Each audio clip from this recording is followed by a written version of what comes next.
Madhya Pradesh BJP में सरकार और संगठन स्तर पर की जाने वाली नियुक्तियों को लेकर चल रही हलचल के बीच शिवराज मंत्रिमंडल में फेरबदल की सुगबुगाहट भी शुरू हो चुकी है। अगर मंत्रिमंडल में किसी तरह का फेरबदल होता है तो पिछली सरकार में मंत्री रह चुके कुछ नेताओं को एक बार फिर से मंत्री बनने का मौका मिल सकता है।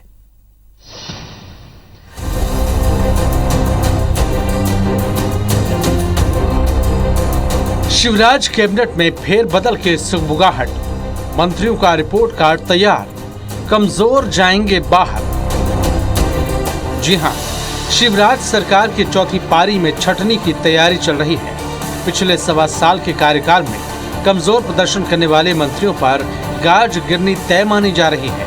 मौजूदा मंत्रियों का रिपोर्ट कार्ड तैयार किया गया है। इसमें करीब आधा दर्जन मंत्री ऐसे पाए गए हैं जिनके कामकाज से सत्ता और संगठन दोनों ही नाखुश हैं। हालांकि मौजूदा राजनीतिक हालात की वजह से उन्हें हटाना आसान नहीं है। लिहाजा इस बात पर भी मंथन किया गया है कि खराब प्रदर्शन करने वाले मंत्रियों को या तो कम महत्वपूर्ण विभाग दिए जाएं या फिर उन्हें हटा दिया जाए।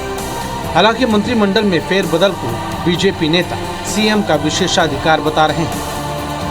देखिए, परफॉर्मेंस का जो आधार है वो भारतीय जनता पार्टी में सदैव से रहा है। भारतीय जनता पार्टी में संगठन में काम करने की बात हो, सरकार में बात हो, पंचायत में बात हो, नगरीय निकाय में बात हो, सभी जगह जो अच्छा परफॉर्मर रहता है वो लगातार निश्चित रूप से आगे बढ़ता है। हाँ, निश्चित रूप से कुछ समीकरण जो है गठन में जमाने होते हैं, वो जमाए जाते हैं, लेकिन अब चूंकि भारतीय जनता पार्टी का विस्तार इतना अधिक हो चुका है कि हमारे पास कार्यकर्ताओं और नेताओं की कमी नहीं है, इसलिए निश्चित रूप से जो उत्कृष्ट काम करेंगे वही लोग आगे आएंगे।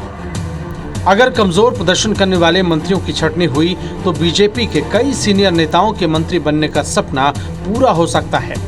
इनमें कई ऐसे नाम हैं जो शिवराज सिंह के करीबी होने और मंत्री पद के मजबूत दावेदार होने के बाद भी मंत्री नहीं बन सके। लेकिन बीजेपी को ये डर भी सता रहा है कि मंत्रिमंडल से हटाए गए मंत्रियों में असंतोष फैल सकता है। ऐसे में उन्हें किसी निगम मंडल में एडजस्ट करने पर भी मंथन किया गया है। इस सूची में सिंधिया के 2 समर्थक और मूल बीजेपी वाले 4 मंत्रियों के नाम शामिल हैं। अगर किन्हीं कारणों से नॉन परफॉर्मर मंत्रियों को हटाना संभव नहीं हो पाया तो उनके विभाग बदलना तय है।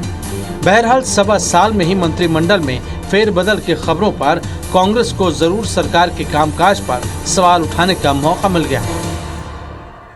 ये ऑडिट तो मंत्रियों का भी चल रहा है और मुख्यमंत्री का भी चल रहा है। दिल्ली वाले मुख्यमंत्री जी का ऑडिट कर रहे हैं, ये मंत्रियों का ऑडिट कर रहे हैं। अब आगे फैसला क्या होता है ये तो वक्त बताएगा। ये पूरा का पूरा मंत्रिमंडल पूरी तरह फेल हो चुका है। जाहिर है शिवराज सरकार की चौथी पारी में सिंधिया समर्थकों की वजह से गौरी शंकर बिसेन, राजेंद्र शुक्ला, रामपाल सिंह और संजय पाठक जैसे चेहरों को मंत्रिमंडल में जगह नहीं मिल पाई थी। इनका प्रदर्शन पूर्व की सरकार में बेहतर रहा। इसके अलावा सरकार पर उन चेहरों को भी मंत्री बनाने का दबाव है जो लगातार दावेदार होने की वजह से मंत्री नहीं बन पा रहे हैं। बदलाव की कवायद को लेकर रमेश मेंदोला का नाम भी सुर्खियों में है। बहरहाल शिव मंत्रिमंडल में कौन शामिल होगा और कौन बाहर, इस पर से पर्दा उठने का इंतजार सबको है।